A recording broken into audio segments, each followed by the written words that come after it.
Welcome to the webinar on women's strikes. What is happening in Poland and why? The video recording starts after the introductory slides.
I will be your panel moderator today, and I am really delighted that all of you have joined on such a late notice, and I'm especially grateful for our distinguished panel for agreeing to participate in this very important debate and the webinar.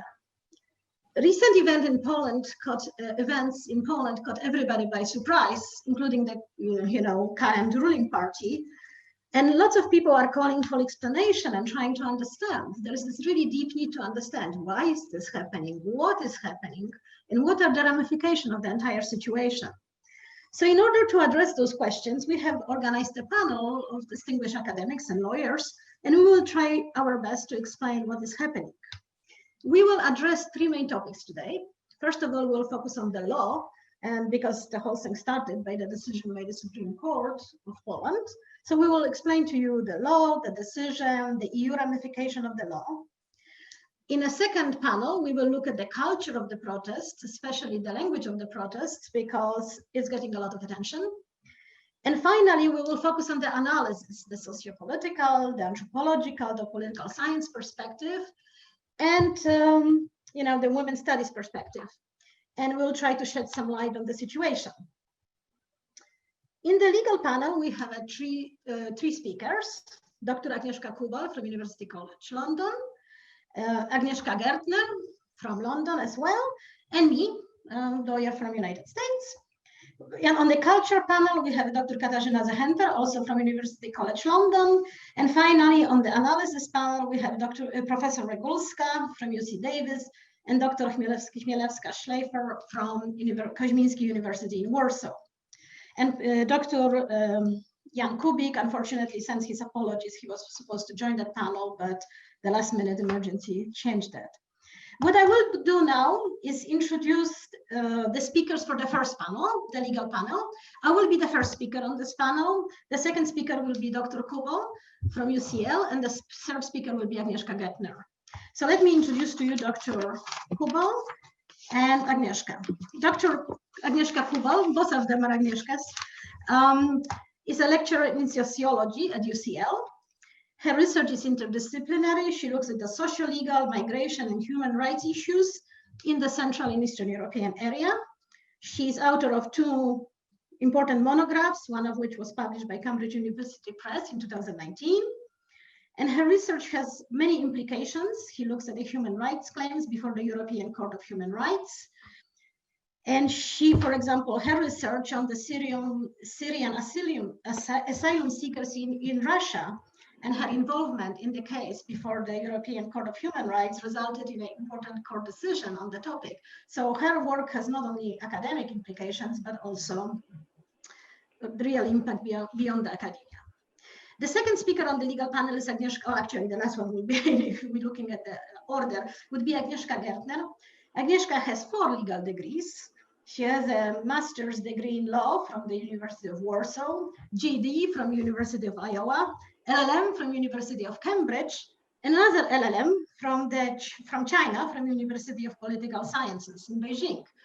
And so Agnieszka is currently at Wilmer Hale in London. It's a very large law firm, and she will speak to us about criminalization, penalization concept, and as well EU law concept. And finally, there is me. I'll just briefly tell you that I am both social scientist and an attorney. For the last 25 years, I have been a practicing attorney, international attorney, but I also am a social scientist. I have a PhD in evolutionary science from UCLA and a master's in history, and of course, JD. And I kind of look at the evolutionary implications and theory of human rights. And let me start. Let's see if you can see it, guys. Let's see if I can see. How do I make it? Let's see.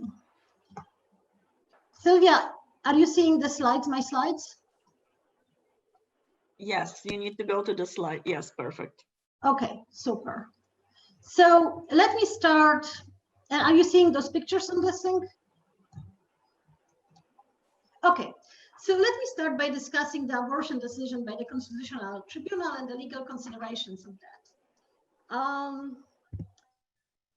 In Poland, we have a 1993 law, which basically prohibits all abortions. Currently, except for 3 very narrowly construed exceptions, one of which is continuation of pregnancy that creates a threat to the life or health of a pregnant woman. The second one, that the pregnancy is a result of a criminal act, either proven rape or incest. Or finally, there is a severe and irreversible fatal impairment or incurable life-threatening disease. For example, the fetus has no brain or heart, or has some other very severe and non-curable genetic deformity. Until 1997, there was another exemption, which was for social consideration, but it was stricken from the law despite social protests. And that social consideration, for example, included abortion by a 10-year-old girl who was, who shouldn't have, for medical reasons, carried pregnancy to term. Now, how do I add? Abortions in Poland are extremely low. For a country of 38 million people, we have approximately 1,000 abortions, documented 1,000 abortions according to National Health Service. And the reality is that even though there is a law that prohibits abortion with those 3 exemptions, those exemptions are basically often on paper, because the reality on the ground is that there are no abortion providers in rural areas of Poland. And in fact, sometimes the entire districts are without any access to abortion. So educated and well-to-do women travel to Slovakia or to Sweden or to other EU countries, and they get abortion that way. However, well-to-do people or younger victims or victims of rape or incest or teenage girls or basically other women who are in need of abortions are often left without recourse. The decision that was issued, 8-9 days ago before, cited the Article 38 of the Polish Constitution, which is the right to life, and said that the third exemptions, which is the exemption for severe fetal abnormalities, is unconstitutional because the article number 38 says that everybody has a right to life. And Judge Justin Piskorski, when he was announcing the decision of the Constitutional Tribunal, stated that human life is a value at every stage of development and is value the source of which are constitutional provisions. It should be protected by the legislator. Perfunctorily, very shortly, Constitutional Tribunal also mentioned Article 30, which affirms that every human being has a right to dignity of a person, but they didn't engage in any meaningful analysis of that or any balancing of rights of a pregnant woman and a fetus. Now, the decision of the Constitutional Court also omitted several other provisions of the Polish Constitution, which probably should have been mentioned. For example, Article 30 states that every human being has a right to dignity. Article 47 states that every person has a right to privacy and a right to make decisions about their private life. Article 40 has a prohibition against torture and inhumane treatment. Article 68 provides the right to have a protection of one's health, all of which were pretty much disregarded or not given due considerations in the analysis. Forcing any woman to carry a pregnancy to full term when the fetus is so severely deformed that it will not survive, will either die in utero or it will die shortly after birth, without any regards to her feelings, her pain, her suffering, or even her medical condition and consequences to her health, seem to be clearly in violation of these other provisions of the Polish Constitution. The decision also deprives a woman from the ability to make very personal decisions, that are, right to privacy, and force her to bear heavily damaged children, which could be a violation of her basic human rights under international human rights treaties. There is also no right of dignity because all legal rights are vested with the fetus, even fetus that is 1 week old or someone formed that is bound to die. And they have no legal rights, apparently, of dignity vested to the living woman.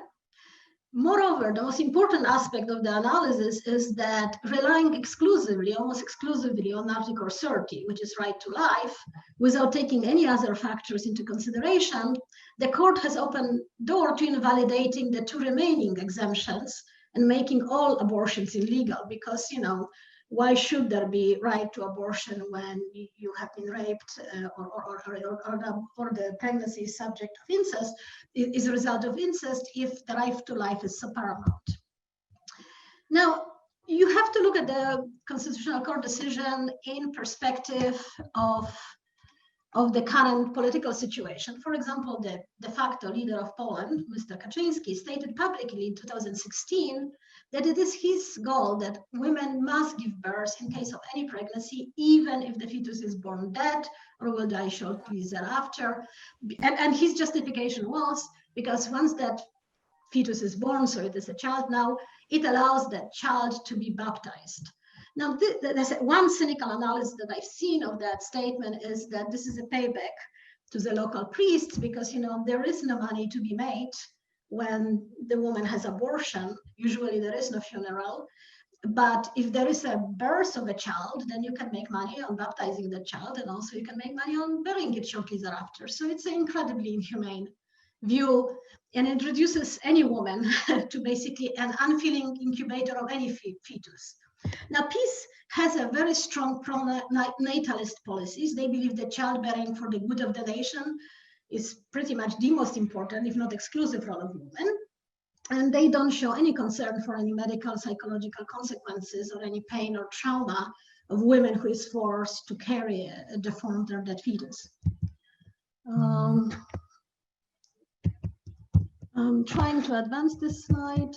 Now, the decision that was handed down had two dissenting opinions, two dissenting justices, Justice Leon Kiereś and Piotr Szulkowski. Both of them are actually coming from different political parties. One is from PO and the other one from PiS. And they basically pointed out that under the current view, all legal rights are being vested in the unborn fetus, and there is no consideration given to the rights of the living pregnant woman. They also noted that law should not force anyone to act heroically, and even worse, use criminal sanction to raise a child that is genetically deformed, especially in a country which offers so precious little help for such children. In fact, not long ago, there were massive protests by children of the handicapped children, parents of the handicapped children, because those people are basically left on their own, and they were asking the government for some help. And let me give you two quotes. Any woman has a right not to be treated as an object or as a means to achieve policy goals, and dignity of the woman is no less important than protection of unborn fetus. So that was the dissent, but there were only two justices. Now, there are several issues with this decision, and some NGOs, some legal organizations called it illegal and stated that they should be disregarded. So why is it? There are basically three reasons, one of which is procedural posture of the ruling. I'll address that shortly. The second one is legality of the current composition of the court. The current court has so-called double judges, three so-called double judges, because in 2015, the outgoing party appointed three judges to the court, but their appointment was to take place after they lost the power. So the incoming party, the Peace Party, appointed their own judges. So we have, as a result, there are those three double judges. And under the regulation of the Constitutional Tribunal, you cannot have decisions made by improperly constituted judges. So there is a question if the whole court can actually operate and whether it's a constitutionally illegal composition of the court. The more important argument, actually, I think, legally, is the procedural posture of this decision. And Justice Kerridge made a very clear statement during the reading of the verdict and his dissent. He said that, first of all, there were many previous efforts to ban abortion, many legislative efforts, last one in 2016, and all of them met with the mass social protests and they were abandoned. There was too high political price to be paid for that.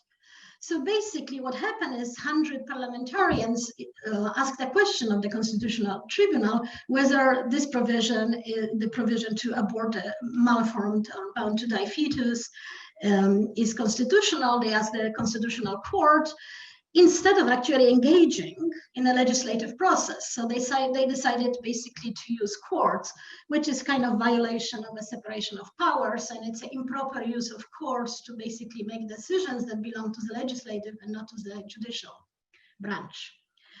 In addition, this question was submitted many years ago. I believe it was like 5 years ago. So the Supreme Court decided to issue it right now. And you might ask the question, why?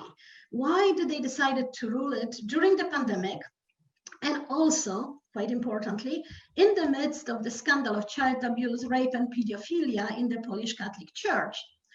And the allegation here is that the decision is basically a political payback to the church, because church offered a very strong support during the recent elections. The elections were very narrowly won by peace. And ironically, Lukashenko, the Belarusian leader, is alleging that the elections were falsified. Be it as it may, they were won very narrowly by 1% or so. And we know that the parish priests worked very actively to demonize the other side and to actually make sure that the parishioners voted in favor of peace. So there is a strong need for payback, political payback. So that's maybe one of the calculations why the Constitutional Tribunal decided to issue this decision 5 years after the original question was asked. And if you look at some of the memes from the process, there was at least a very disastrous interview by the Polish Cardinal Dziwisz. Cardinal Dziwisz was the right hand of Polish Pope, and sadly, the allegation of the cover-up of pedophilia and rape go very much to the Polish Pope, which is extremely inconvenient to the Polish Catholic Church. And they are Polish priests who are alleging and showing evidence that they sent, evidence that rape and pedophilia and is happening in the Catholic Church.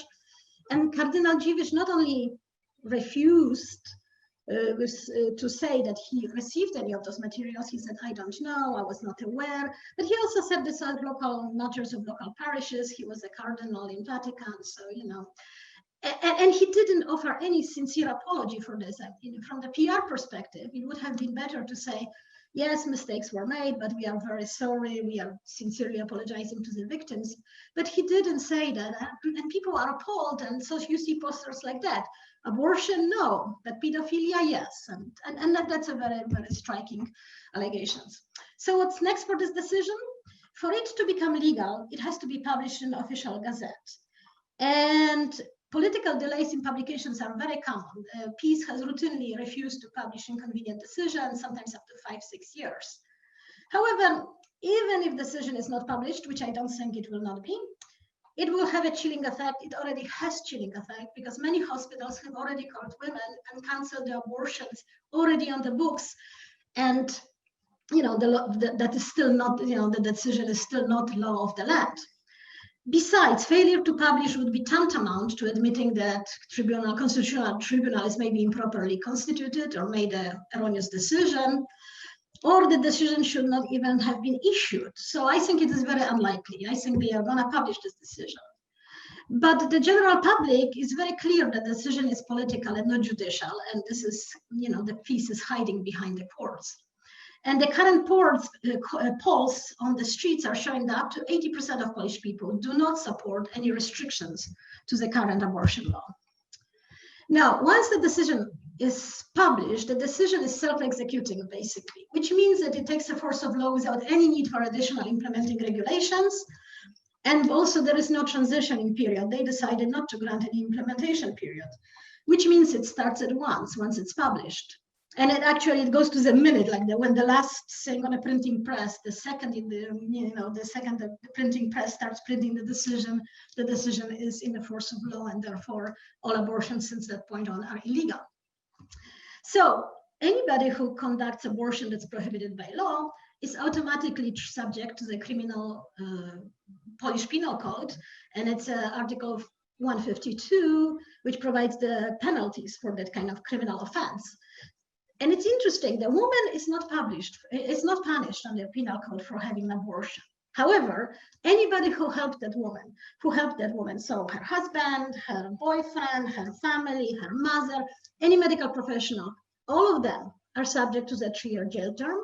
And if the fetus is to be found to be viable, and that's another issue, then the jail term goes up to 8 years. So this is extremely severe sanction, and sanction that effectively makes sure that nobody is going to help any woman to have abortion because they are automatically liable to the 3-year criminal sanction.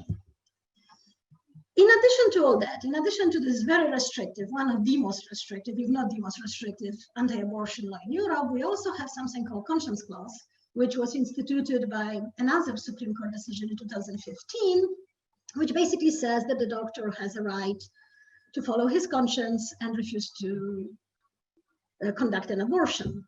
But the clause is far much broader than that. It's overly expansive because the doctor can also refuse to tell the woman that her fetus is deformed or severely ill, even if the tests are showing that her fetus is deformed.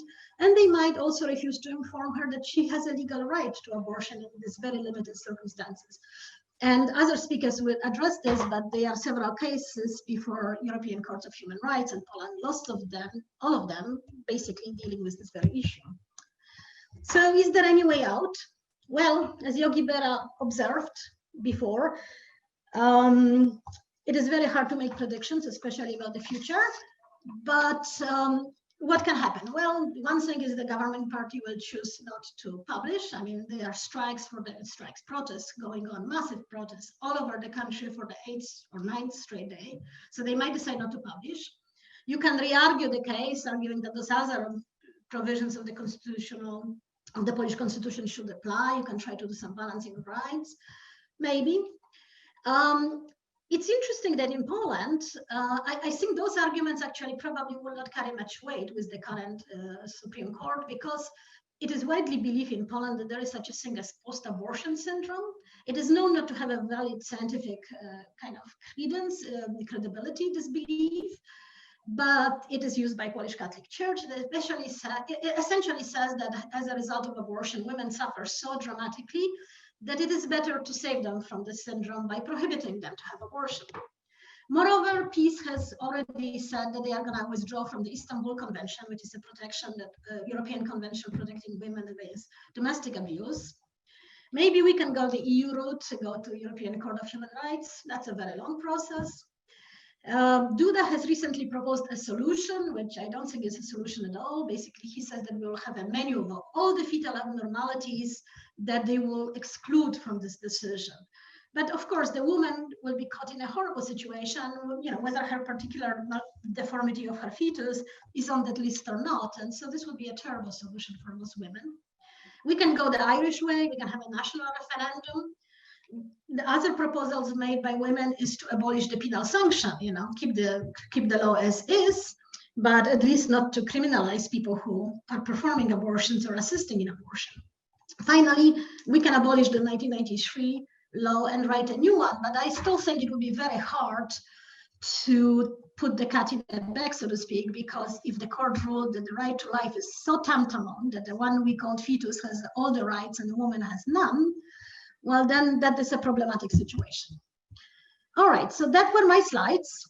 And now I'm going to introduce to you two other speakers, Dr. Agnieszka Kubal and Agnieszka Gertner, and they will speak about other legal aspects of this decision.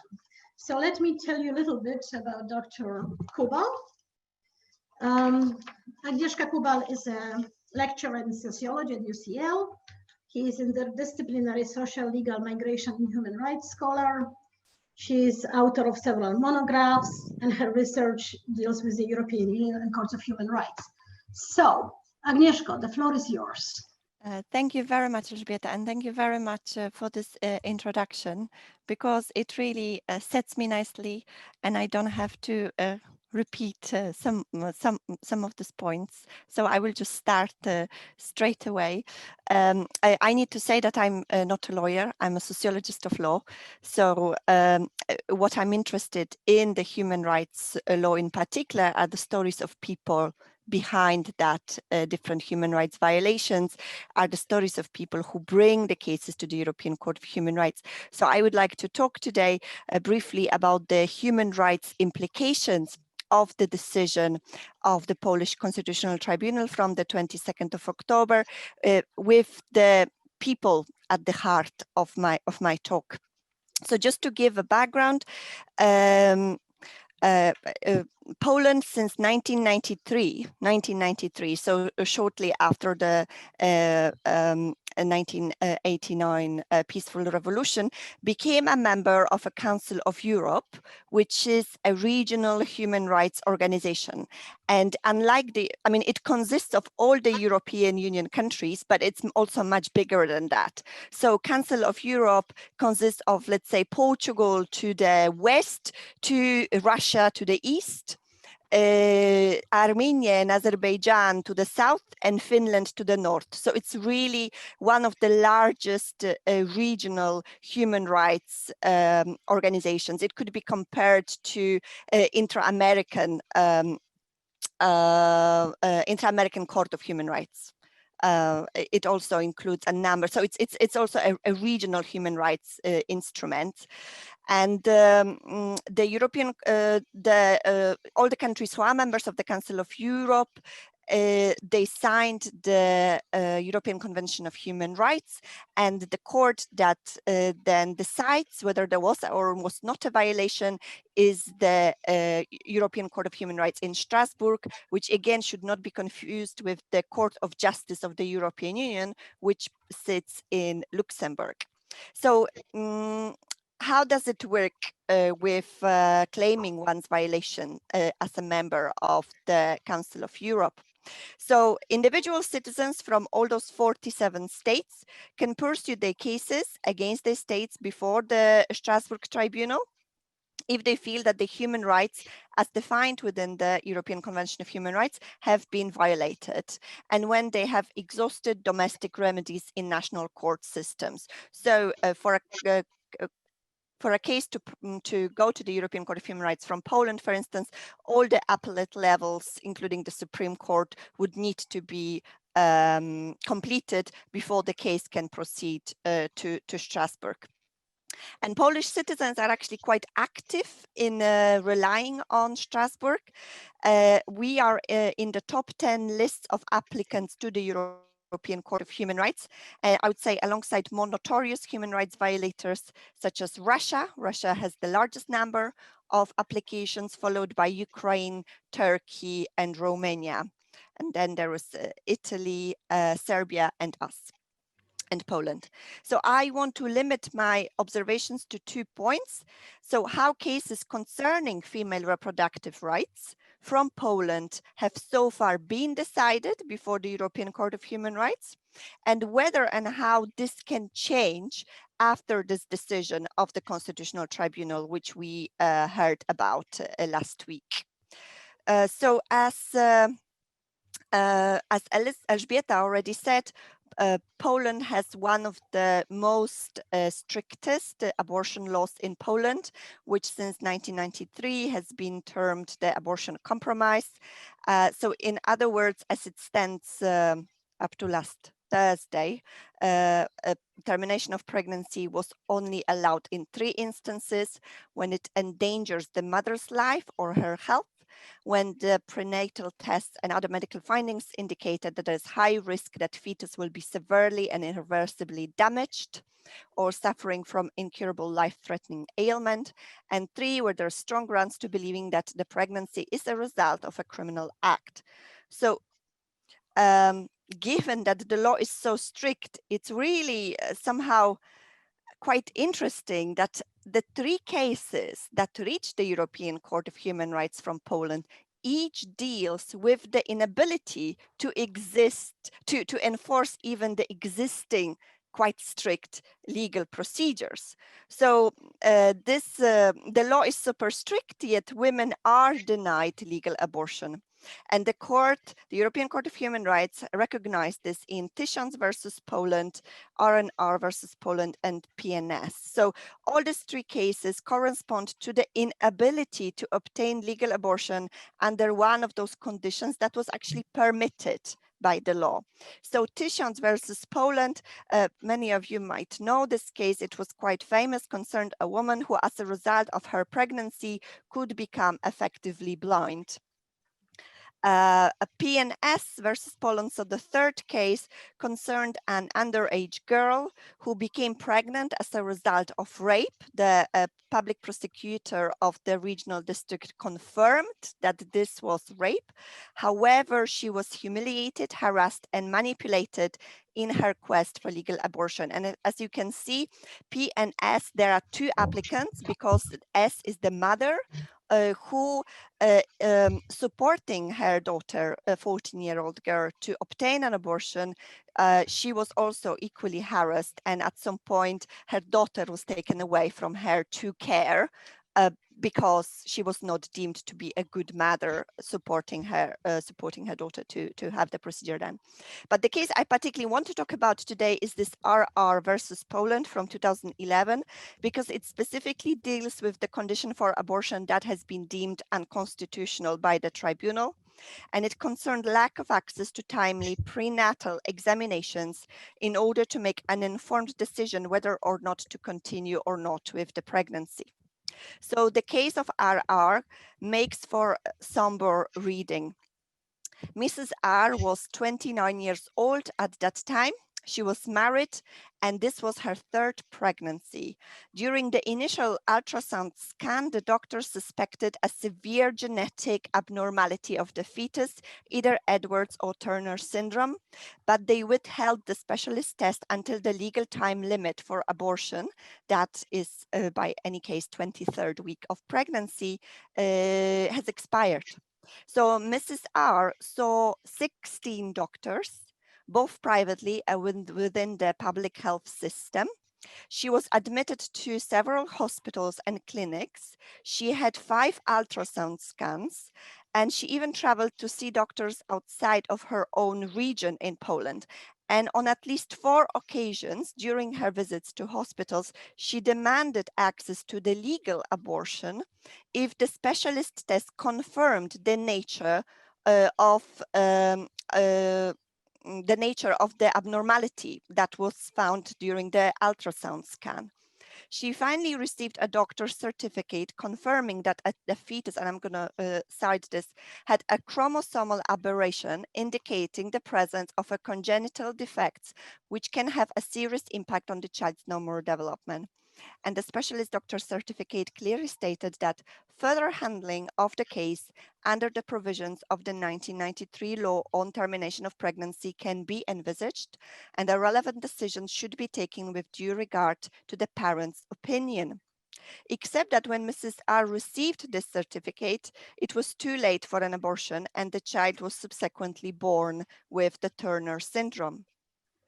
The European Court of Human Rights held that Mrs. R's right under Article 3, which is Article 3 of the European Convention of Human Rights, prohibition of inhuman and degrading treatment, and Article 8, right to private and family life of the Convention, had been breached, and it awarded her 45,000 euros of compensation. And it is also the first time that the European Court of Human Rights in the European Court of Human Rights jurisprudence, so the history of the different judgments in female reproductive rights, not only against Poland, but also other countries. And it's the first time in this case that the court actually used Article 3. Article 3, which is this prohibition of inhuman and degrading treatment, is considered to be one of the core rights of the convention. Quite heavy article. It's an absolute right. No one should be subjected to torture, inhuman and degrading treatment. So women who are obstructed in their efforts to obtain legal and available medical services suffer a particularly acute form of pain that is more likely to amount to inhuman and degrading treatment. And under Article 3 of the Convention, for a person's treatment to be considered exactly inhuman and degrading, the treatment must reach a minimum level of severity. It's not like everybody who submits to the court, sorry, I have been subjected to torture because of this, and that. The court has its own test to decide whether the treatment or whether the pain inflicted on the person reached that minimum threshold. And in that case, the court agreed that it reached the minimum threshold. And I'm going to read to you the extract of the judgment, which confirmed that severity. And the court says, Ms. R was in a situation of great vulnerability. Like any other pregnant woman in her situation, she was deeply distressed by information that the fetus could be affected with some malformation. It was therefore natural that she wanted to obtain as much information as possible so as to find out whether the initial diagnosis was correct, and if so, what was the exact nature of that ailment. She also wanted to find out about the options available to her. As a result of the procrastination of the health professionals as described above in the judgment, she had to endure weeks of painful uncertainty concerning the health of the fetus, her own and her family's future, and the prospect of raising a child suffering from an incurable ailment. She suffered acute anguish through having to think about how she and her family would be able to ensure that child's welfare, happiness, and appropriate long-term medical care. So with the ruling of the Constitutional Tribunal that we just had last week, this condition for access to legal abortion has been deemed unconstitutional. So it's no longer going to be there in the law. So what next? Two things I think are worth keeping an eye on if there are more and more cases that will reach the European Court of Human Rights from Poland on that matter. And to me, I think the clue in what happens next lies in how the court will be balancing the principle of the margin of appreciation with states' positive obligation regarding access to healthcare and prenatal diagnostics within this emerging Article 3 jurisprudence. I am very much aware that this sentence is an awful one and it's a bit of a mouthful, particularly to me because yeah, as I said, I'm a sociologist. So let me now put it, let me now explain what I mean by the court having to balance the margin of appreciation with the state obligation. towards a citizen. So first is this margin of appreciation. So the European Court of Human Rights operates from this principle.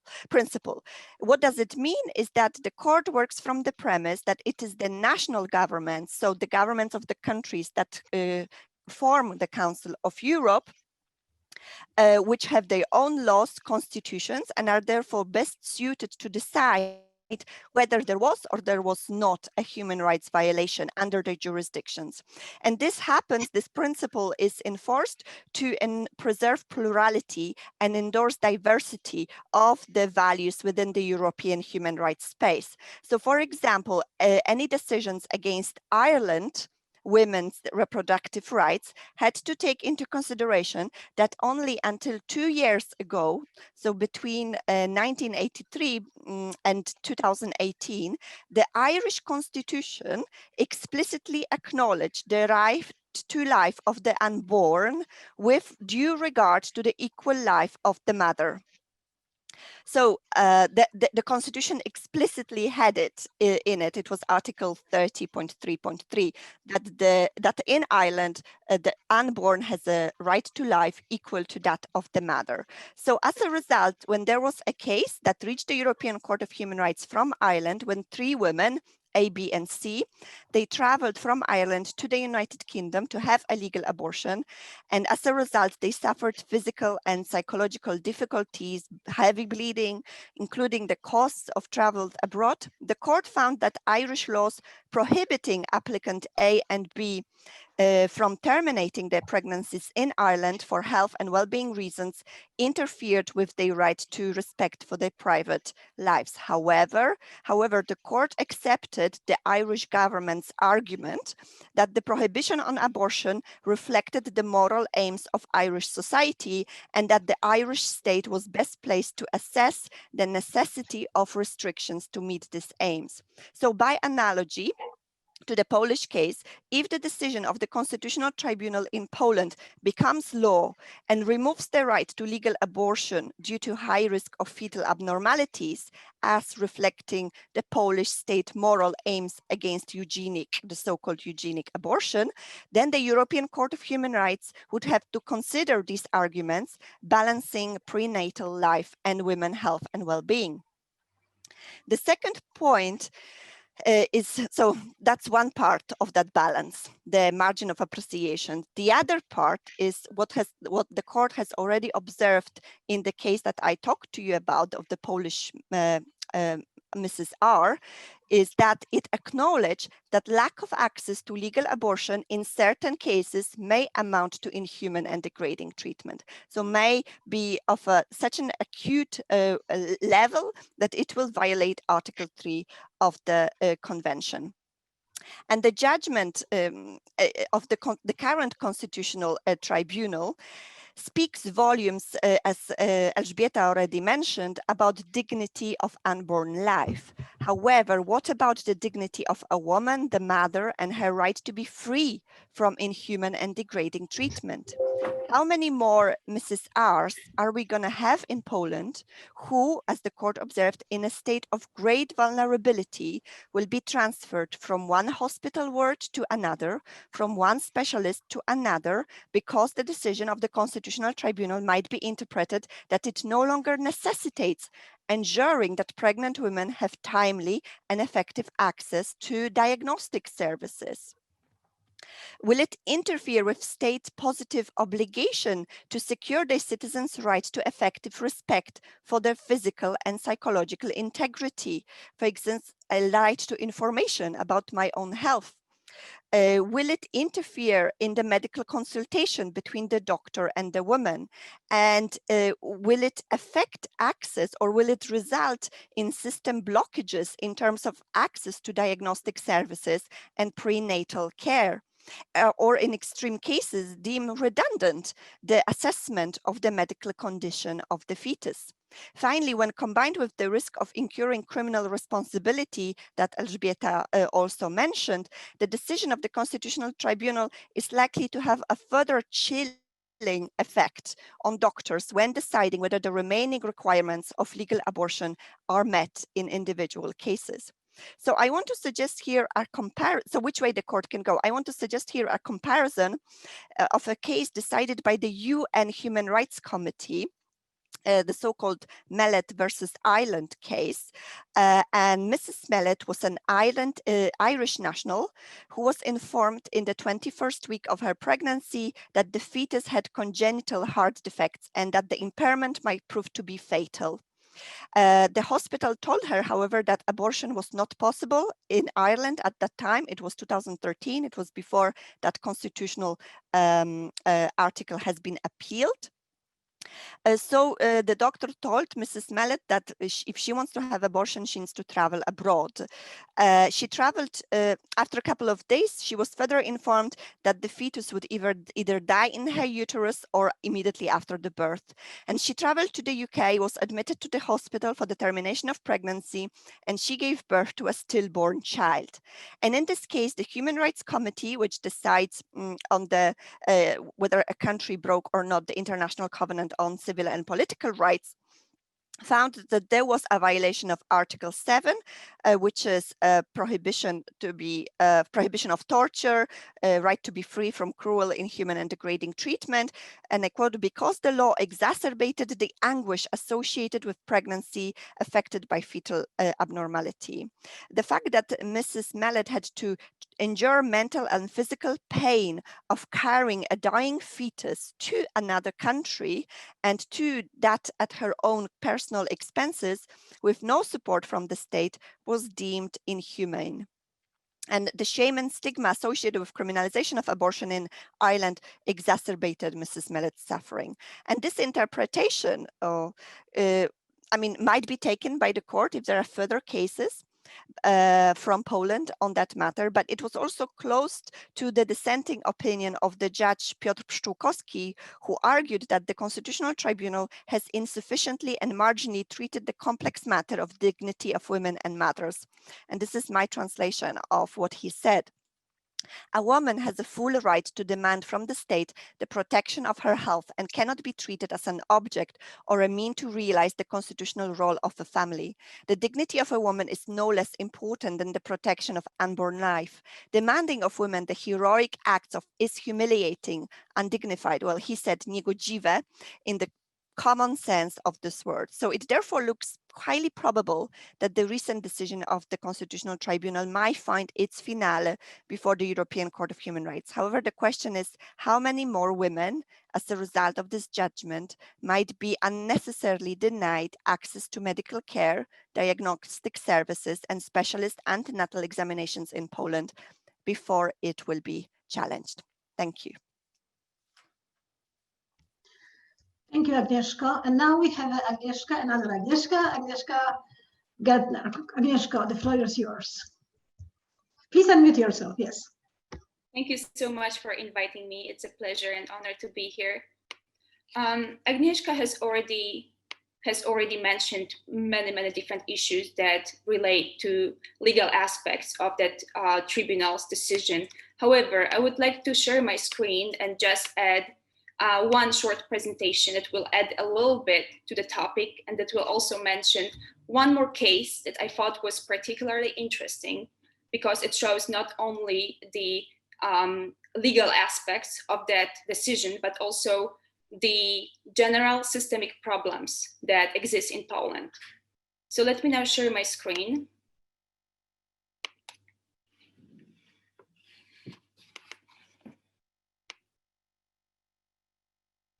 Is it working or not yet? Not yet. Professor Zekanter, would you mind sharing my presentation then? Of course, I'll do that right now. Okay, Agnieszka, where are you? Here we are. Can you see it? I can see it, yes, thank you so much. Let me advance it. Do you want me to advance it?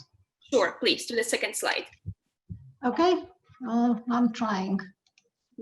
Oh, sorry.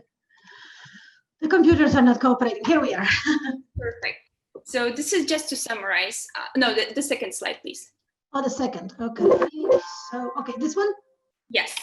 Just to summarize what Agnieszka already said is that the European Court of Human Rights decides whether state laws are compliant with the European Convention on Human Rights that was enacted in 1950.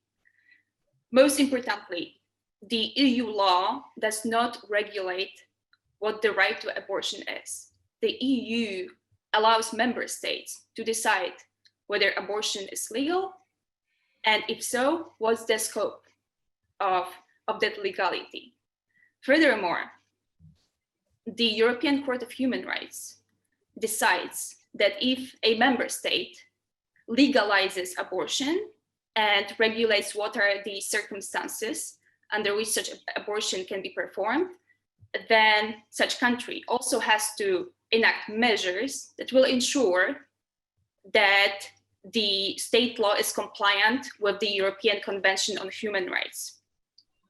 And in deciding whether such laws, regulations, and practical measures are compliant with the convention, the court will look at the balancing test between the rights of women and the rights of unborn children. Professor Zekanter, if you could move on to the next slide. Yes, I'm trying. Is that the one? Yes. Okay. Agnieszka already mentioned three important cases that took place before the European Court of Human Rights. All those cases were brought under two different provisions of the European Convention. One, the one that's being cited most often, is Article 8, that states that everyone has the right to respect for his private and family life. And also Article 3, that says that no one shall be subjected to torture or to inhumane or degrading treatment or punishment. These two provisions are most often based on when the tribunal, when the court decides which state member laws are compliant with the convention or are not. If we could move to if we could skip the next three slides, they show cases that Agnieszka already discussed. She discussed it in great detail, so I don't see any more need to repeat what she's already said, but all of them relied on Articles 8 and 3 of the European Convention. If we could move on to the next slide. That's the one? Yes, thank you so much. Sure. I would like to spend a few minutes on this case because I think it really shows what problems Poland has in regard to not only laws, but actually broader systemic problems and the treatment of women in general. So this case that was brought by a 15-year-old girl and her mother, not long ago because it took place in 2012. This girl, who was at the time 15-year-old, she was raped and she afterwards sought abortion. On the next day after she was raped, she went with her mother to police, filed a complaint, and sought abortion. So there was no doubt that she was raped and that she was seeking abortion based on the laws that existed and still exist in Poland, allowing to have abortion in case of rape. Nevertheless, she sought abortion in different hospitals in Warsaw and Lublin, where she was from. None of those hospitals let her perform the abortion. Even though all of them knew she was raped, she was 15 years old, and having a sexual intercourse at all with a 15-year-old was a crime. Furthermore, after one of such hospital visits, when the girl and her mother were leaving the hospital, they were harassed by pro-life protesters. Those protesters also called on police. The police arrived and took the mother and her daughter to a police station, where both were interrogated for 6 hours and were not even offered food. What happened afterwards was even more interesting, because police took the girl away from her mother took her to a juvenile shelter. They locked the girl and they took away her phone. So she had no contact with her family. When she was further released, Polish prosecution instituted proceedings against the 15-year-old girl, alleging that she committed a criminal offense of having a sexual intercourse with a minor under 15. Isn't it ironic that a 15-year-old girl who was raped was later accused of having sex and getting pregnant? It took a few months and hours of questioning in court until court held that the girl could only be considered the victim of a criminal offense and not the perpetrator of rape. This example just shows that it's not only a problem of the law, but of the people that actually enforce those laws. And in that case, the European Court of Human Rights held that the girl was denied timely access to lawful abortion under Provision 8 of the Convention, as well as she was subjected to inhumane treatment under Article 3. Also, her mother won as a co-applicant. The court also said that the notion of private life within the meaning of Article 8 applies to both decisions to become and not to become a parent, which was the first such statement that the court has made, and it may have a big relevance to next cases. If we could move on, Professor Zekanter, to the next slide. Yes, Agnieszka, working. Yeah. Thank you. I just wanted to summarize what Professor Zekanter has already, what had said before, that medical professionals already face a penalty of up to 3 years of imprisonment for performing the abortion. Furthermore, anyone who facilitates such abortion is subject to the same penalty. And I want to emphasize there is a big difference between criminalizing or delegalizing certain acts. In the situation of Poland, our government decides to criminalize abortion as well as any other acts instead of simply denying access, maybe not funding. There is a huge difference between expressing your values by saying what's immoral or what will not be supported by the government, such as delegalizing, or deciding that whoever commits an act will be taken to jail. And an example of such difference and how such laws are later enforced in practice is the case of female bloggers who in 2018 started a blog where they were advising other women where those women could obtain abortion. Of course, they couldn't obtain it in Poland. From their own experience, were suggesting where in other countries where abortion was legal, where those other women in need could obtain abortion. And those two female bloggers who simply shared their knowledge, their experience, for many, many months were prosecuted and harassed by police and prosecution in Poland. And I'm sure that cases like this will be happening more and more often, because it's not only about enacting the laws, but it's how you actually execute them and how you encourage prosecution, police, all kinds of enforcement in the country really decides how harsh those laws are for the society. Thank you so much. Thank you, Agnieszka. And thank you, everybody. So this was the legal panel. And if you guys have any questions, we are welcome the questions to the legal panel. Maybe we will collate them. Sylvia, if you can collate them, we'll collate them and ask them for all the panelists. But I know that the Professor Regulska has a time schedule, so I really want to make sure we proceed. Okay, super. Very much. Share your slides, or do you want me to proceed? No, not for now. Okay, sure. Go ahead. I know I shouldn't start this way, but I need to start with a disclaimer. What I am talking about, I will be talking about the language of the protests, but today is the day 11 of the protests and things are changing. So some of my conclusions are still not finished. They cannot be, because it is quite possible that depending on what the government will do, certain things will start changing. But what I wanted to discuss basically was the characteristic of the languages used by three main actors in this situation.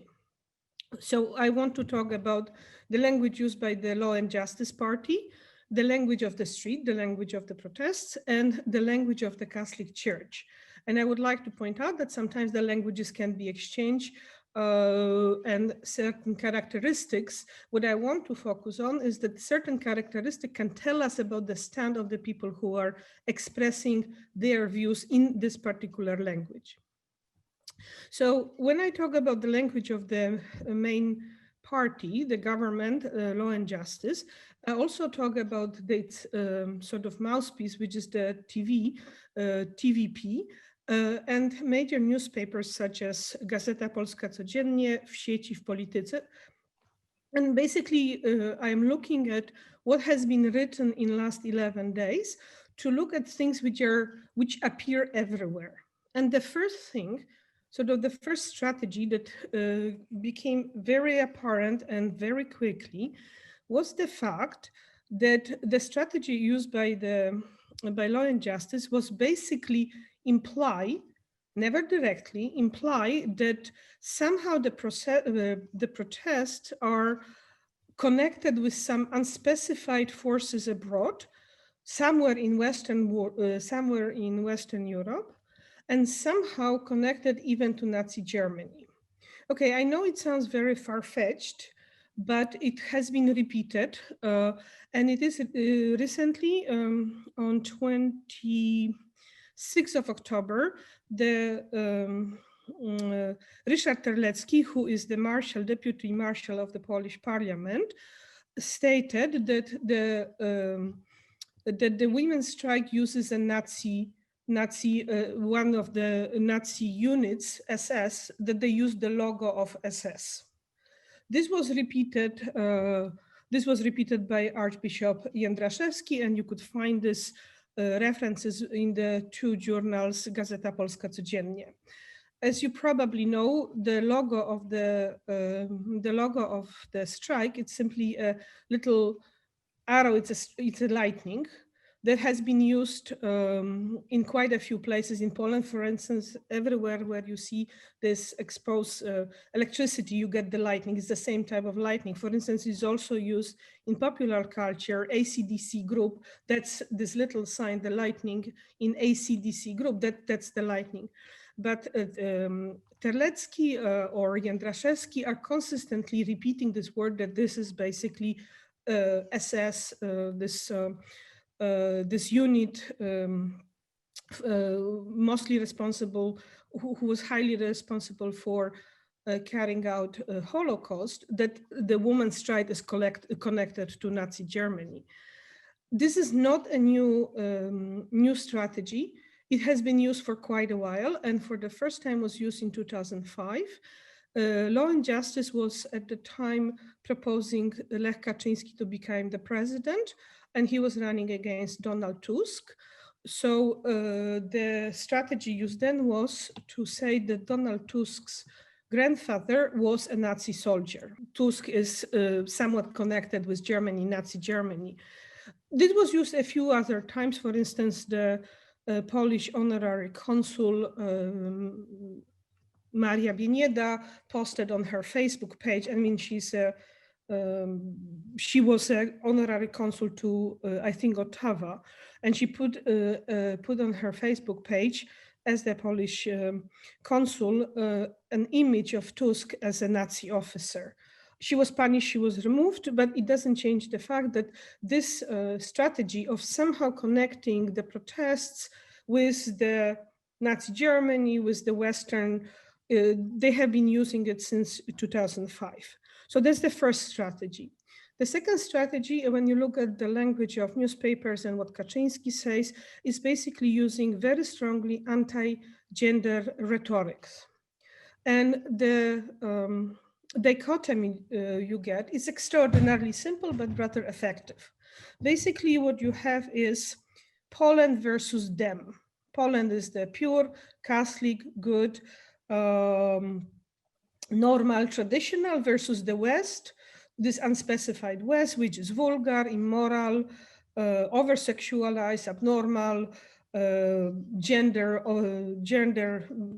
focus on gender, and also perverted. The reason that it matters is because here the same vocabulary goes with the LGBT community. So putting women with LGBT communities, basically stigmatizing them as loose, immoral, and perverted. And I have to explain one more thing, because words do matter. In the press of for the last, because of the election for the president of Poland, Andrzej Duda, there was a lot of attacks on LGBT community, sort of implying that being gay means equals pedophilia, being somebody who is an offender, a pedophile, a person who, I am a little bit lost how to say it in English, a person who is a pedophile. Oh, yeah. So that LGBT, the gay men, are the same as pedophiles. So the third strategy, which is somewhat connected with the second, is basically using a term zwolenniczki aborcji, those who want abortion, the supporters of abortion. And this, therefore, it changes completely what the strike wants to accomplish. Those women, and not just women, but the protesters, those who protest, are not in favor of abortion.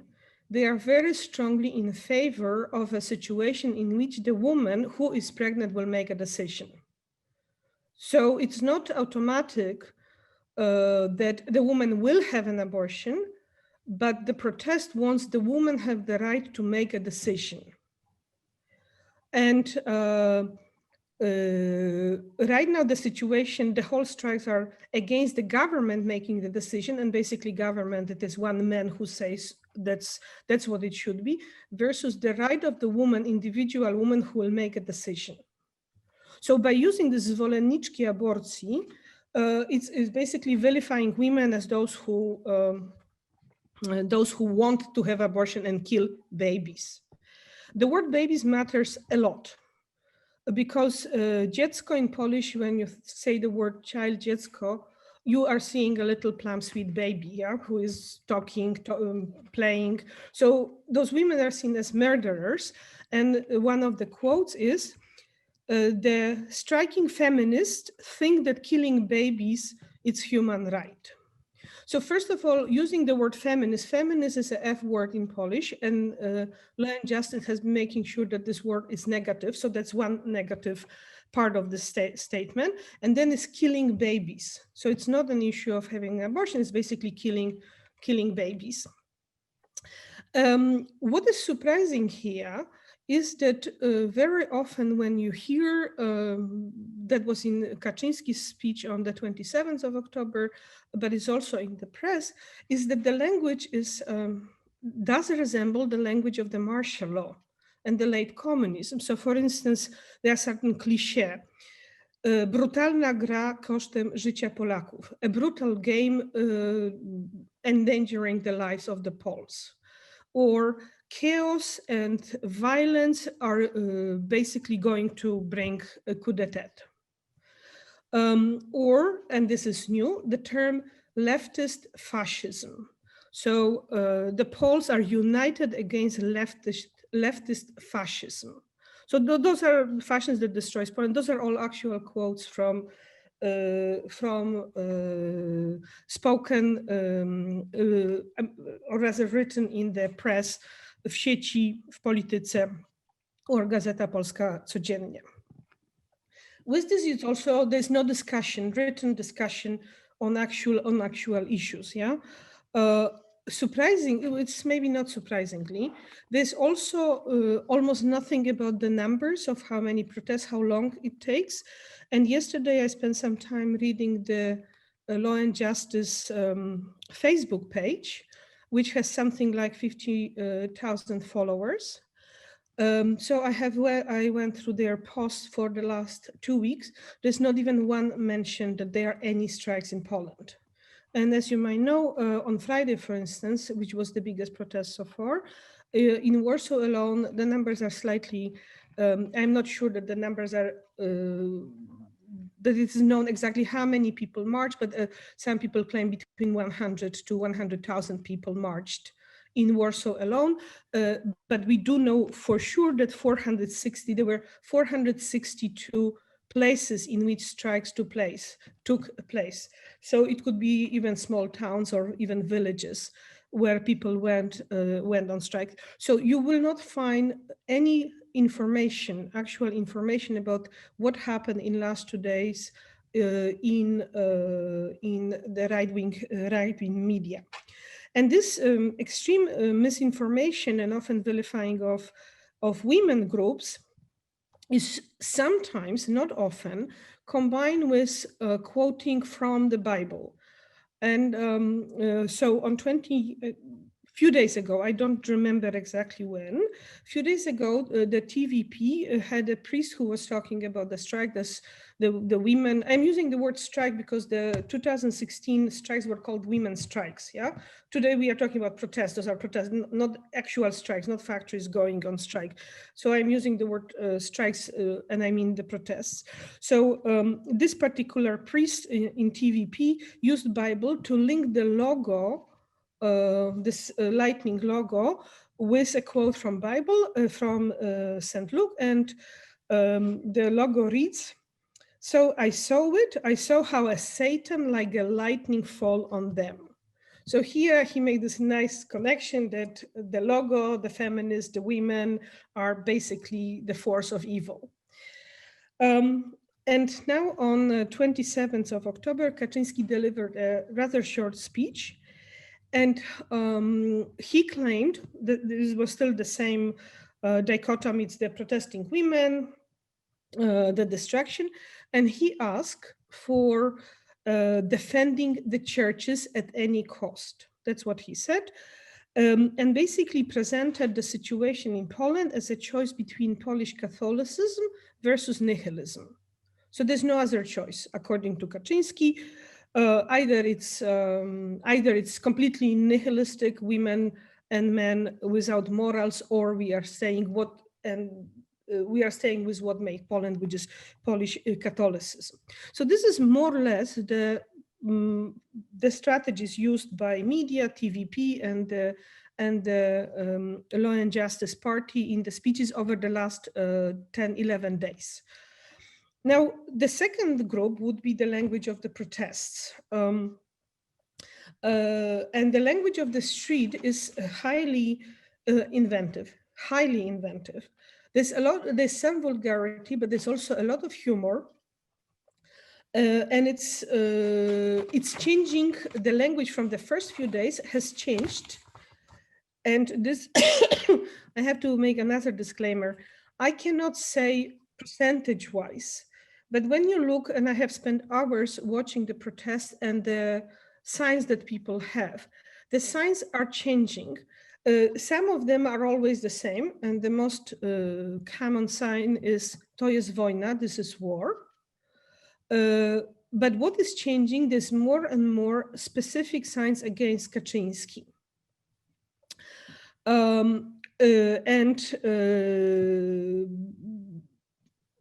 Those ones against Kaczyński very often use humor or irony.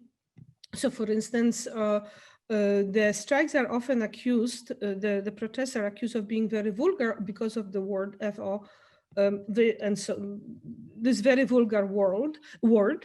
So the signs about Kaczynski are Kaczynski FO, but the cat, Kaczynski has a cat, the cat can stay. So this so this is one of the most common sort of humorous element, that Kaczynski goes, but the cat can stay. And there are some variation, like we will buy him really good food, or Kaczynski, you F off, we will take care of the cat, you don't deserve this animal. So there's this element of humor. But I wanted to go back to this element of vulgarity and using either so-called the movement of 8 stars, which means the same FO, law and justice FO, but it's written with 8 stars, 5 stars, space, 3 stars. And I wanted to ask, I wanted to say, where does this vulgarity and what is it connected with?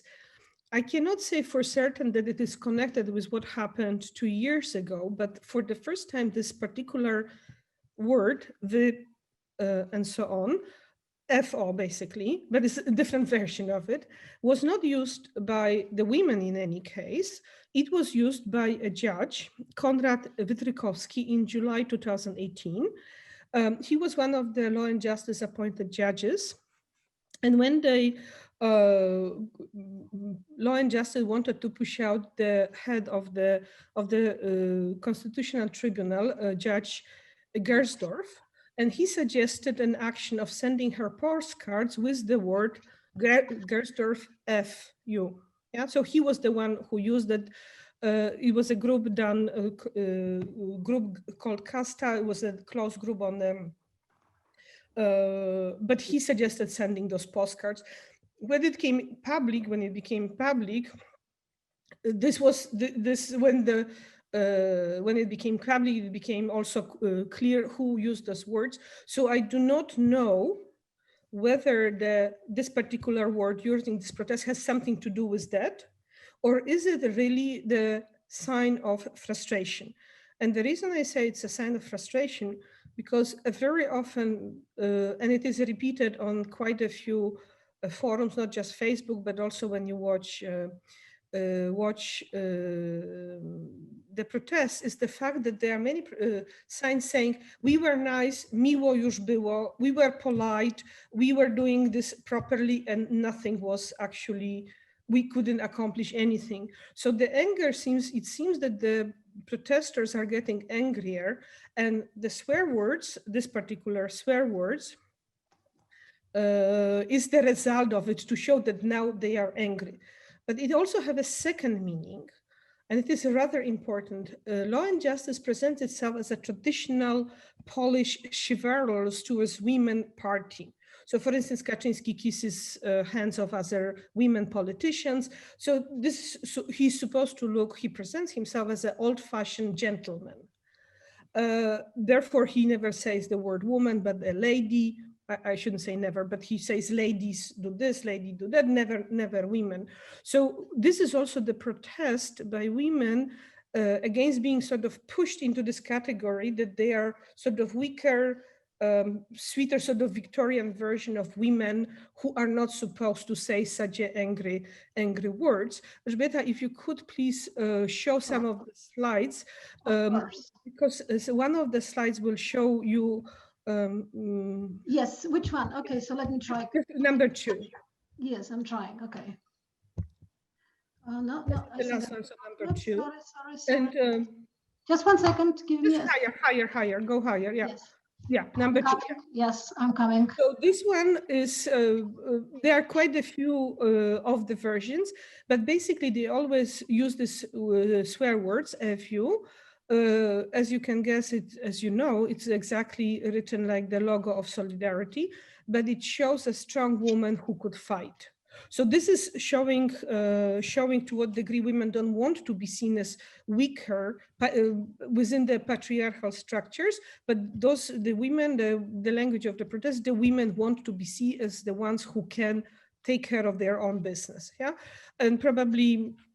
If you go one more slide lower. Okay, yeah. this one? This one, that's the One of the reasons that the protest neutralized this vulgarity is to make it sort of funny. So for instance, the first slide, this word, Polish is very inventive. You can make quite a few good swear words, but this one is sort of a Silesian version of the swear words, which has the element of humor. Yeah, if you go a little bit lower, yeah. So this is a sign which shows you to what degree the connection between the elegance, because many of the swear words, and so on, is accompanied by a very polite version, like kindly, I am kindly asking you, sir, to FO, yeah? Or sir, please, could you now FO? So this element of humor neutralizes the vulgarity. And so is the play of words. This one I saw only in London, which suggests that it is influenced by British sitcom from the 70s, Are You Being Served? In that sitcom, there was a lady who constantly talked about her pussy. Pussy in British English means a kitten, yeah, sweet kitten. So she constantly says, my kitten this, my kitten that. Miss Slocum. So now there is, Jarek, take care of your pussy, because pussy means a cat, but pussy, of course, has this vulgar element. I have not seen it on any films from Poland, but this is the this is one of the sentences I saw a few times in front of the Polish embassy, where the strikes have been where the protests have been continuing every day for the last 11 days. The other the other element I wanted to suggest is that the slogans suggest certain crudity of the party. So for instance, it's not easy to translate it, but it is very funny in Polish. And it says, PiS robi herbatę na wodzie po pierogach. PiS uses the water from boiling pierogi to make tea. So as you can see, this is to suggest the crudity. So the vulgarity is completely neutralized by play on words, by humor, by showing we are strong women, we are not those ladies that you used to kiss on their hands. Some of them are highly inventive, and if you could show the one with pi, the word P, okay. Can you, in Polish, it's pronounced as P, so you can read basically, this is the verb, it's the same verb. It's the same, but there is a different preposition, but it means exactly the same thing. It means FO, the law and justice. Okay, probably the most inventive sign was a logo which said let me just find it, 1 second. Basically it said, podmiot nie zgadza się z orzeczeniem. From linguistic point of view, it's a very normal sentence. The subject does not agree with that verb, yeah? However, there are two different meanings, because the subject means the people. So the subject disagree with not the verb, but orzeczenie also means the judgment of the court. So there's a lot of, and especially you will see it on different websites like Dziewuchy Dziewuchom, where there's a lot of inventive play on words, especially on Polish literature, well-known Polish literature. And because yesterday was the day of Dziady in Poland, so there are also different different texts connected with this play Dziady. I have to mention it because Dziady was the play that basically started the protests in 1968. Okay, so this is the strategies of the street. Humor, parody, a little bit of vulgarity to show we are not weaker sex. And the last part of it, the church. Okay, when I say the church, I am implying that I mean the whole church, but of course there are sort of two really opposing fractions. The highly conservative Archbishop Jędraszewski, he's the one who said that the protests are using the signs of the Nazi signs.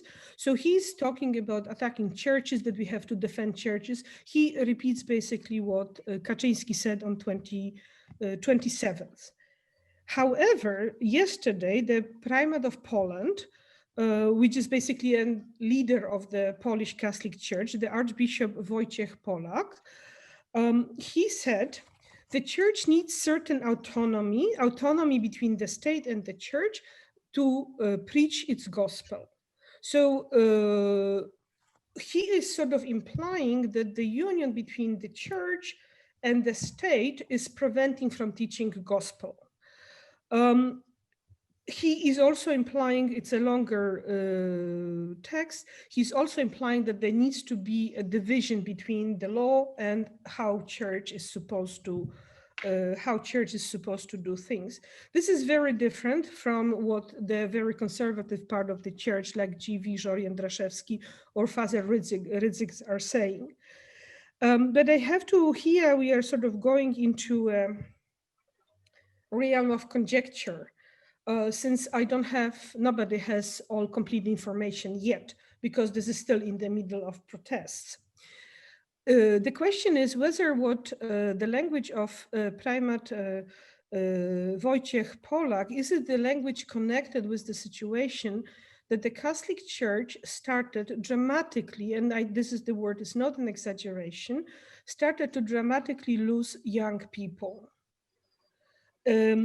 When you look at the language of the street, of the protest, you see that they are very angry with Kaczynski and the way he treats them. So one could imply, and I am implying this, this is my conjecture basically, based on a larger study by Janusz Mariański on the condition of younger people and the church. And let me quote it. Let me quote it. He says on page, the book was published 2 years ago, and it's entitled Moral and Religious Condition of Youth of High School. So Priest Mariański, who conducted the study with a larger group of sociologists, suggested that there is a weakening of religiosity in all areas among younger generation, especially in their practices, in their knowledge, in their experience, their connection of and the connection with the church. The youth is non-stop emigrating from the church. And the quote I wanted to sort of suggest, the last quote from page 403 is that their sexual morality is so different from the teaching of the Catholic Church that we have to talk about the special social and moral revolution. So now the question would be, is Primate Polak saying that they don't identify with what Kaczynski is saying and law and justice, simply not to alienate younger people, because he knows he's already losing them? So that's why this cannot be decided right now, because today the protests are still going on. And according to Marta Lempart, who is one of the leaders of the protests will go until the government basically abdicates. So we don't know exactly how the church will go, but there's definitely a split between the very conservative church and the more progressive church, which is represented by such journals as Tygodnik Powszechny or Więź. And those journals have rather important role in Polish cultures because without what they wrote in 1976, there would be no solidarity. So this was so-called the progressive Catholic press. So in conclusion, what the languages suggest is that there's a huge generational gap between Kaczynski and the party versus the street that protests. And we are talking about the shift in which the both men and women who are protesting, because when you look at the people, this is not just women. It's definitely not just women. There's a lot of men. Those people don't want to put a woman in the traditional patriarchal Polish Catholic position. The women, even by men, and especially this is seen in rock songs connecting to the protest, the women are equal to the men. So those are not ladies, they are women, they are equal. So that will be the first. The second is that the language of the the language of the protest clearly suggests, all the time suggests, this is not about abortion, this is about the woman having a right. Now, one more thing that I didn't explain very well, but I want to conclude it, I don't want to take your time, is that Catholic Church through Prymat Wojciech Polak and Tygodnik Powszechny discusses the essence of forcing a woman by law to carry the pregnancy to the end when the woman knows that the baby will die or will be born deformed and suffer. And basically the argument that the church is making is heroism happens when a woman consciously makes a decision. So for instance, a woman has cancer and is pregnant, and the doctor tells the woman, without a very aggressive chemotherapy, you will be dead within a few months. Yeah? And the woman makes a decision, I will carry the baby as far as I can, and then I will do the chemotherapy because I don't want to kill my child. So according to the church, if the woman makes the decision, then we can talk about heroism. However, if the woman is forced by law to do that, then she is deprived, and we talk about the word heroism quite a few times in today's panel, then we cannot talk about heroism because she is basically badly treated. To be heroic, to make a decision, you have to be free. So this discussion is beginning to develop, and I am saying it beginning to develop because I am just reading the portals connected with the Catholic Progressive Press. So that's basically what I wanted to say.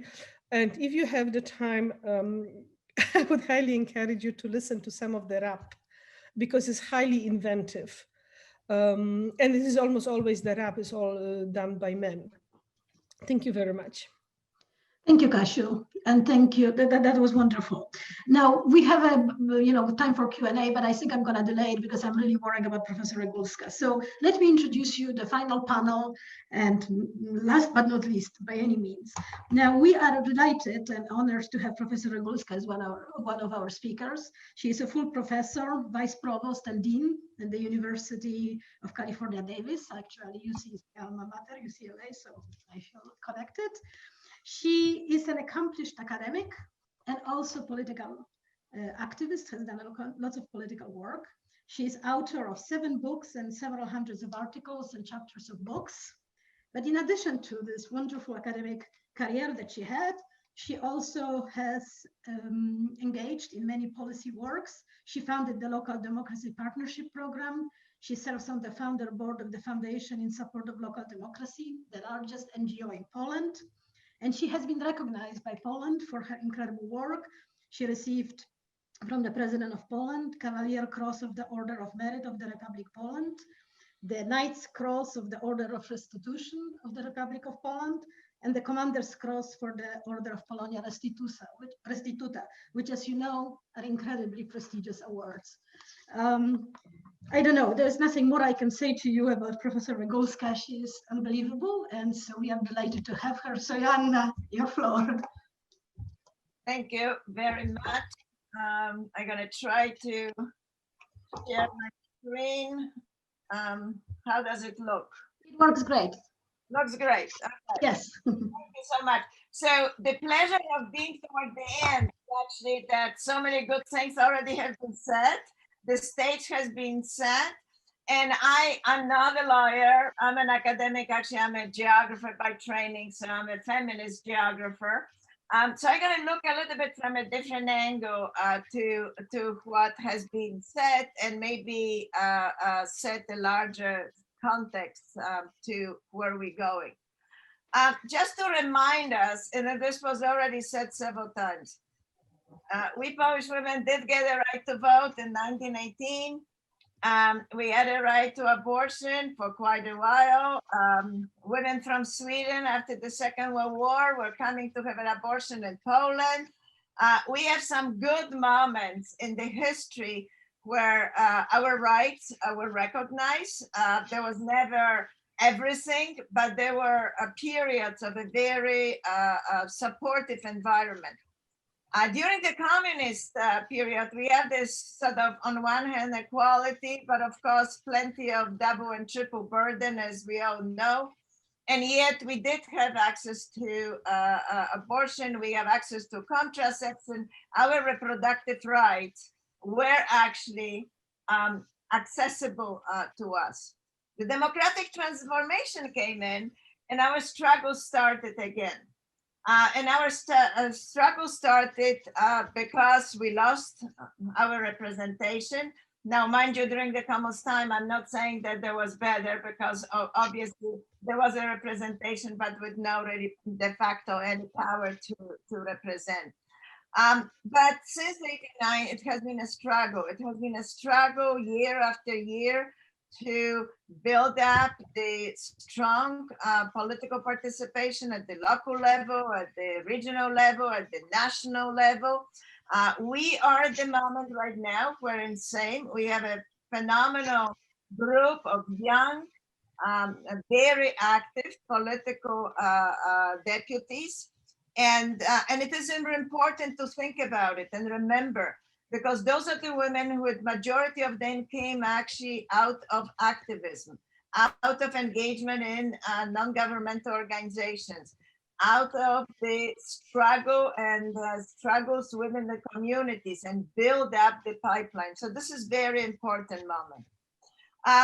The economic inequality, as we know, we have plenty of them, yet we also do have some successes. So there is a certain imbalance, and yet I always keep on emphasizing that we need to remember that there are some positive moments too, because those are the ones which really empower all of us and provide us the opportunity to move forward.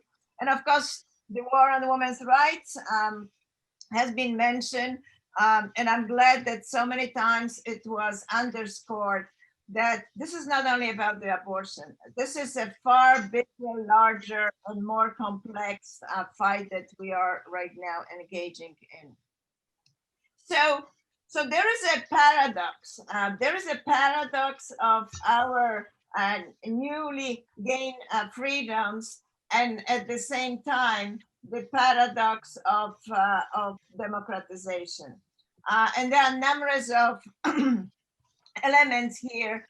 I think the revival of patriarchy and misogyny and control over the women's lives and women's body, obviously the Catholic Church and the role of it, that is complicated role, right? As just was mentioned, in the 70s, Catholic Church did serve a particularly important role, and yet it then went different direction, and obviously right now is in a certain way paying the price. But I think the role of Catholic Church should never be just thought about as a separate role. Catholic Church in Poland always worked with the political regimes. No matter which political regimes we had a very strong relationship between political regimes in power and the Catholic Church. And that is something extremely important. It's not an accident what is happening now. We obviously have a lot of state policies that has been really focusing on reinforcing traditional role of women in family. I want to remind all of us after 1989, where there were all these proposals that maybe men's salary should be increased so women can be at home. This is after democratic change, after 1989. The discussion, the public discussion in the parliament to increase men's salary so women can be good wives and take care of children. But this was connected also with the policies both on the national and local level about not providing monies for nursing facilities, for kindergartens and so on, because that was the element of discouraging women's identity, professional engagement. We already talked quite a bit about state engagement in the abortion propaganda. But I also wanted to point out a very important repositioning after 1989 of the state, where state did abandon women, sick and poor, did abandon groups that were inconvenient, LGBTQ, refugees, others. those sick with HIVs and so forth. So state went for the small businesses, for supporting entrepreneurship, innovations, and variety of other things. So state abandoned, and the state abandoned women for sure. So I wanted to go back a little bit to a different way maybe of looking at what is happening on the, whoops, I moved too fast, sorry. How these different ways in which our identities, all of our identities, men, women, children, and everybody, are being shaped. And this is really an important process because, again, it's not an accident that we are where we are. This is the result of years of processes taking place. We have actors, we have processes, we have interactions and relationships, and as a result of that, we have outcomes. So what I'm going to show you is actually with one of my students, we just wrote a chapter about the identity construction and gender identity construction in Central and Eastern Europe. And what you see is in the blue ring are the actors, and the green, it's the interactions both between the actors, the processes, the structure, and in the white and the circle, it's the identities markings. How the system interacts, it's precisely where we are right now. And this is a system that has been interacting over decades, and at different points, different elements, both of the actors and the structures interact differently. As a result of that, our identities, our rights, our freedoms are more better or are weaker and more limited. So these processes is part of where we are. And then depending on the power of these individual actors, and then depending on the institutional structures and the relationship between them, it's really this intermingling that is, and mixing, that it's really shaping particular discourses at particular times, and in a certain way are reflected right now. We've talked already quite a bit about the issues of violence and fighting for reproductive rights. I'm not going to go through this, but I just want all of us to remember how many decades and how many years and how fluctuating the situation is.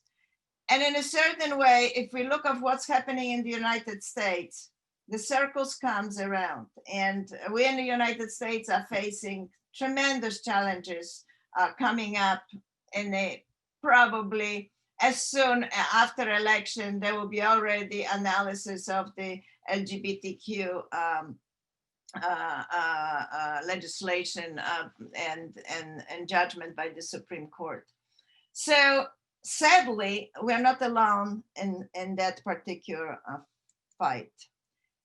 Some of you know this picture. This is not the picture from now. This is a picture from quite a while ago, but not in a very distant past.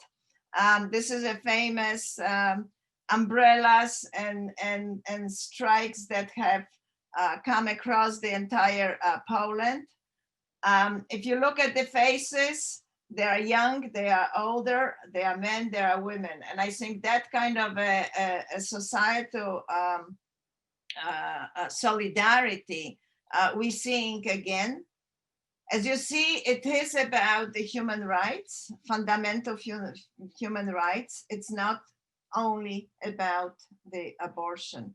And I think those are the things that we have to remember as we are engaging in this particular current fight. These are the pictures from now. What's happening across Poland was already mentioned, that over 400, 460 events took place, although I'm sure there has been many more. It's just that we don't know always about everything. but the big cities, the small cities have really engaged. And again, it's a cross-generational and cross-class, cross-generation, cross-identities and engagement. Poland and Polish feminists has been, and it already has been mentioned, very much and engaged after '89, engaging in international arena, using international institutions. It has been mentioned about the European Council, the Council of Europe, the courts. This is a excerpt from just recently issued statement by the UN experts who are right now very much engaged. And those are the different experts, the special rapporteur on violence against women, the special rapporteur of cultural rights, the working groups on the discrimination against women. So we are inside the Poland, but we are also connected in many different ways outside of Poland. And those connections are extremely important as a part of the strategy of engagement. Because Poland has been so active to engage on the international arena and going to the courts and exercising rights, the Polish women has clearly managed to receive some positive judgments from the courts. But it's a very particular moment.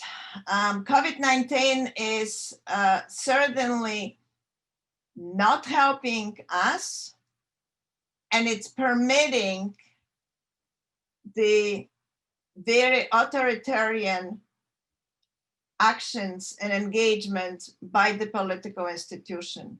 So we have a tension between the political interest, public health concerns, and then the basic freedoms.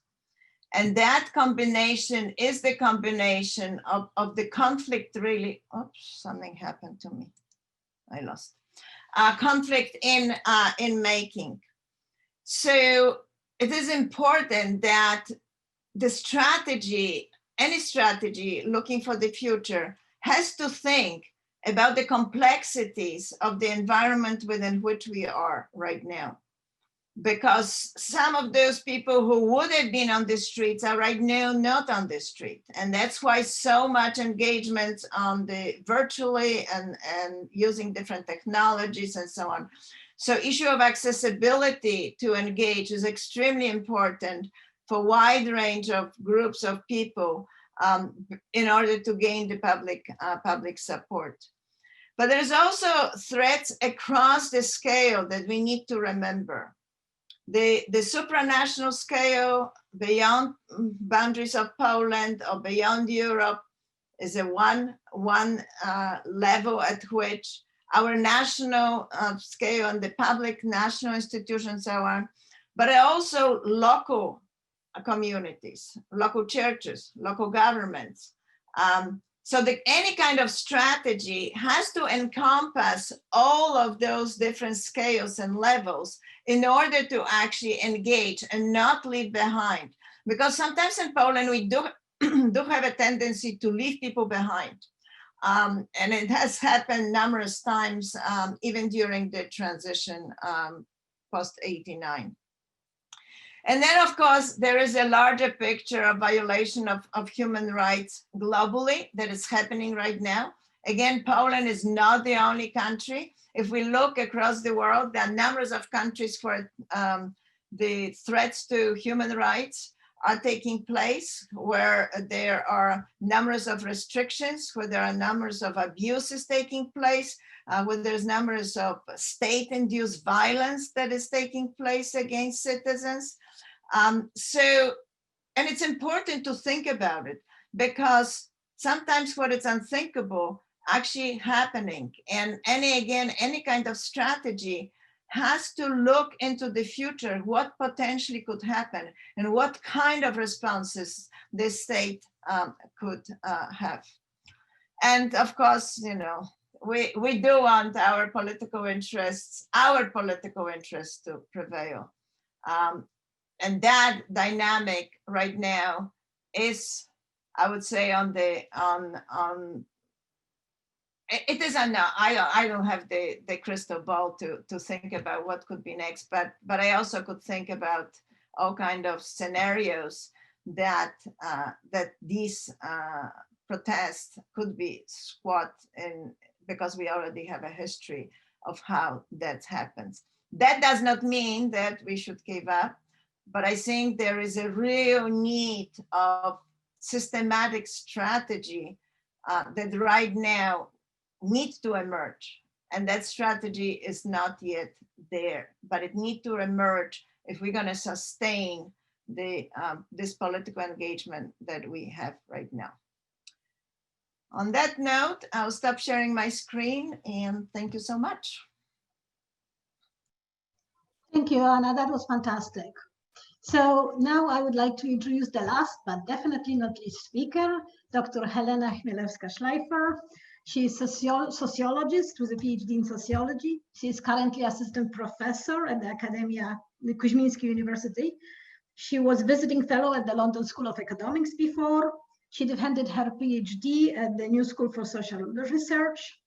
She is author of several books and articles, and she is studying democratic practices and currently finishing a book on the politics in internet tabloids in Poland, United States, and Great Britain. Helena, the floor is yours. Thank you very much. I would like to show you quite a lot of images because I will be talking a lot about what is happening on the ground. I am in Warsaw. I have been taking part in the protests since they started as a woman, as a citizen, and as a sociologist, as a participant observation. I would like to warn you, the first ones will be pretty raw, so brace yourselves.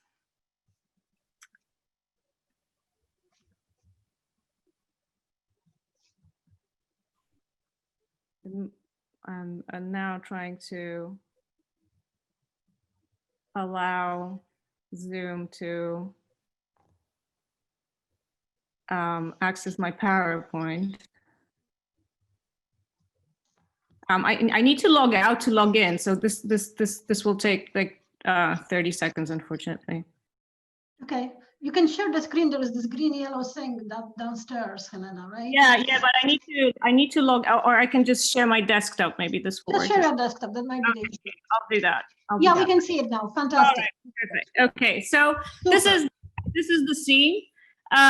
This is the very center of Warsaw, Charles de Gaulle Circle, where some of the most violent events took place on Friday. This on the left side, you can see this is a fragment of a very famous public art. This is a fake palm tree called Greetings from Jerusalem Avenue. This is the Jerusalem Avenue here, an artwork done by Joanna Rajkowska. And this is the building of Empik, which is a kind of newspaper store, which is one of the most kind of famous meeting places in this part of the town. And this was one of the meeting places for the Friday protests. So what happened there around 6:30 p.m., which was the beginning of the protests, I want to show you in two images. The first is one I made myself. I was standing in one of the corners of that street. So this you can see is a flare being thrown, and there were several thrown in a matter of 2-3 minutes.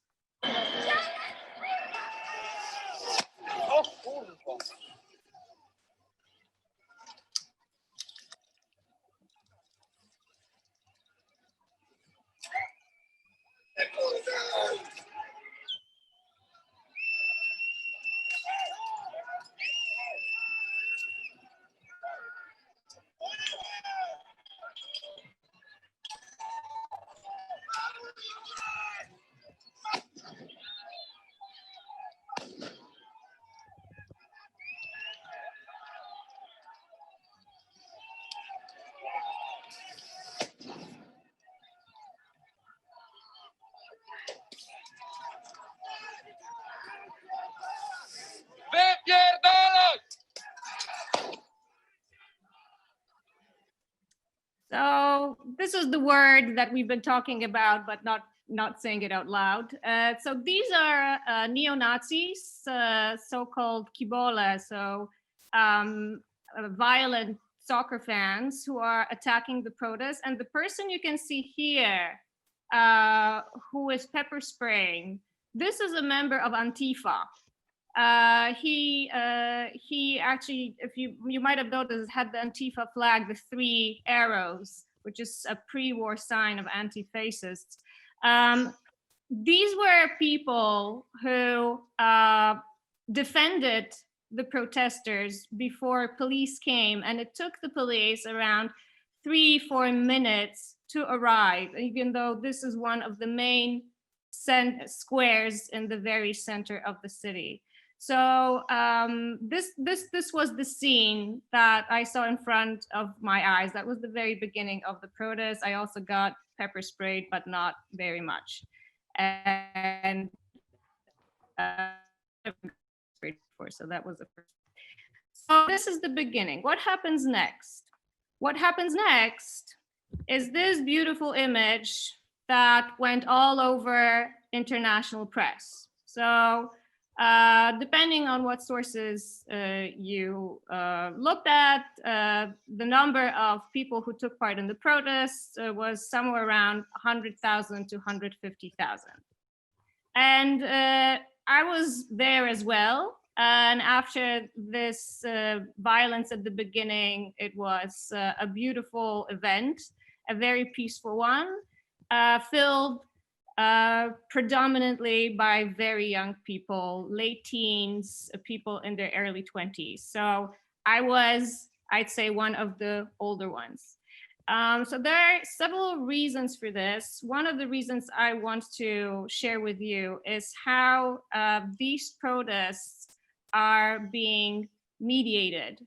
And they are very strongly, and have been for a while, very strongly disseminated using social media. And this is the main channel of communication for young people for obvious reasons. And another reason why this event has been so dominated by young people is COVID. A lot of older people have been confined to their homes for good reason. But then even people who are in their 40s and 50s, so they are in the direct high risk, so-called high risk group, they are far less visible than they have been at protests before, whether these were women's protests that were already mentioned, or especially the protests against the so-called reforms of the judiciary, which have been curtailing the division, the independence of the judiciary. So what I mean by mediating online, one of the things that has been happening is because these events, information about the protests has been disseminated online in a very decentralized manner. People have been organizing very much independently and just letting know other people that they will be taking part in the protest. So this is the map for the Friday protest, only for the Friday protest, which already took place. And there's an interactive Google map where you can find information about the protests that will be taking place in the coming days. So this is just the map for Poland for Friday. This is the map for Europe for Friday. And this is the map of the world for Friday. And this all has been happening in a very decentralized manner because of how Strajk Kobiet, so the organization, the women's strike, operates. They are working in a manner that generally says, if you want to strike, if you want to join this, you just do it and let us know. And how these people let know? Well, they let know using social media, and sometimes it's just by adding hashtags. So today I checked Instagram. There have been almost 220,000 images posted just on Instagram with the hashtag Strajk Kobiet. So this is without Facebook, without Twitter. So you can see the scale of this. Now, why young people? So if we're looking at statistics about young people in Poland and their internet use, generally every young person, every teen, young adult uses the internet, 98%. Out of these 98%, 73 are online all of the time.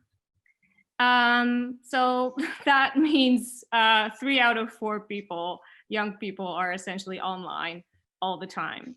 And 95% of these young people use instant messengers to communicate. So you can safely say that this is the main channel of communication for young people. So this online dissemination of information is key. When we're looking at particular apps that are used, 94% use YouTube, 8% use Facebook, 68% use Snapchat and Instagram. So this means this is a highly visual culture. And so you've seen memes today. I'm pretty sure you've seen a lot of images before. One of the key communication tool for the protests are the 5 stars, so which they've already been explained, so I'm not going to do that again. And you've also already seen this image of Sigourney Weaver. I'm sorry, this is not Sigourney Weaver. We've seen the Sigourney Weaver image before, but one of a particular type of strong woman in popular culture. And there are more direct allusions to popular culture, whether this be Polish references to literature, to movies, to Christmas carols even. People have been extremely inventive and creative with making those posts. Here you can see girls just want to have fundamental human rights. This is a reference to the posters and the memes on Instagram that have been used in the United States. So there's a very clear kind of overlap and interchange in the slogans that are used in the particular Polish case, but using also international cases for similar reasons, for human rights, for women's rights. Here you can see reference to TV series. Instead of Winter is Coming, Game of Thrones, Woman is Coming. And a different take here, the role of children. So załatwimy was miłością means we'll fix you up with love. And the rainbow element is also very important because also has been mentioned before, LGBT plus community has been very active in these protests. And this is actually the first time when you see LGBT being openly together with a kind of different cause. Because when there were protests held in support of the judiciary, and they were organized by political parties, the opposition parties, usually LGBTQ communities were told to fold their flags because people are not ready for LGBT issues to be up in the open. And now here, turns out everything's all right. So this is the most popular argument why this is happening is because we are dealing with a different generation, a younger generation of people who are living and breathing very different values than those that are shared by 40, 50-year-olds. And LGBT values are just as important as women's rights, as abortion rights, generally perceived as human rights, the right to privacy, to individual expression. And this is a kind of entirely different setup than the setup of values that has been mostly visible in the protests before against the so-called judiciary reforms. To give you like a quick backdrop on what is happening with kind of civic participation in Poland, it's kind of mixed. It's not great, but it's not horrible. So if you look by the numbers, NGOs, so registered organizations, don't look so great when you look at the numbers of NGOs per 10,000 inhabitants in Poland, but compared to UK, still better. Compared to the US, still better. So if you're looking at civic participation in Poland that is registered, you can't say that it's much worse than in other developed countries in the world. Same if you go into rural areas. And actually, perhaps somewhat ironically, this is the kind of tradition already taken from the communist period, where different types of, and this is something that Professor Jan Kubik actually researched quite a lot. These rural associations, especially volunteer fire brigade, but not only just different cultural circles, but registered associations have been very strong in rural areas and small towns already since the communist period, since after 1945. And this is something very much contrary to what people tend to think when they think of major NGOs, thinking that they are mostly based in larger cities. Actually, this is not true. You can see that small towns and villages are pretty strong when you look at it. And this is also why, when you look at that map that I showed you before, you could see how decentralized this protest is, because there is a lived practice tradition of actually doing civic things for other people outside of big centers. So where this takes me is to the church, that also has been discussed before, but I just want to show you the generational differences that are now coming into force. So the Catholic Church has been losing its members steadily since 1990. The numbers of people baptized have been steadily dropping. The numbers of people taking church weddings have been dropping, and the number of church funerals also has been dropping. So all the type of, all this kind of ceremonies that the Catholic Church offers, so the kind of the most beautiful things that as the institution it can offer to people, has been losing its appeal. And this you can see on a most kind of practical level when you look at people who attend Sunday Mass. So these numbers have been staggering. And you can see that the numbers, so the so-called Dominicantes, so these are the people who come to Sunday Mass, has been dropping from around 60% in the 1980s to under 40% now.